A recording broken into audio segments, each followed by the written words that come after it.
औज़ुबिल्लाहिमिनश्शैतानिर्रजीम बिस्मिल्लाहिर्रहमानिर्रहीम। प्रोफेसर सईद अमर साहब आपकी खिदमत में हाजिर। अस्सलाम वालेकुम नाज़रीन। उम्मे सुबियान एक बीमारी है, मर्ज 18 के बाद उम्मे सुबियान होती है।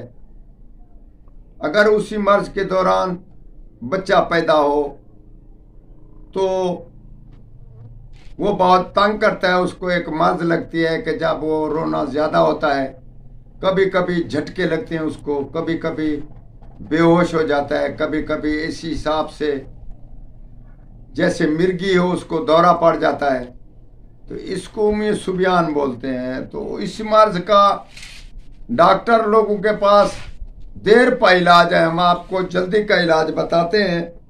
तो इंशाअल्लाह ताला आप इस इलाज करें, मर्ज का इलाज करें इंशाअल्लाह ताला।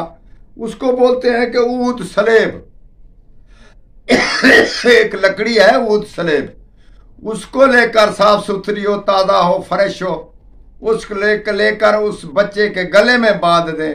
इंशाअल्लाह ताला उसको उसकी खुशबू से या उसको नहाने से या जो भी है, इस लकड़ी का इस्तेमाल करें, उसकी गले में बांधें। इस मर्ज से निजात, रोना भी बंद हो जाएगा और वो जो दौरे पड़ते हैं बच्चे को वो भी ठीक हो जाएंगे। खासकर मिर्गी का दौरा उसको बोलते हैं, मिर्गी की तरह दौरा होता है। तो आप इसका इलाज करें। और हमने 5-7 बच्चों के गले में ये ऊद सलेब बांधा तो इंशाअल्लाह ताला उससे निजात मिली। हमने बोला कि ये भी रफ़े आमा की खातिर पेश किया जाए, क्योंकि इसमें पैसा नहीं, ना कोई ऐसा मुश्किल इलाज है, ये बेहतरीन इलाज है। खुद भी करें और दूसरों को भी बताएं और अपने आप को खुश रखें और हमें भी दुआ करें। वस्सलाम।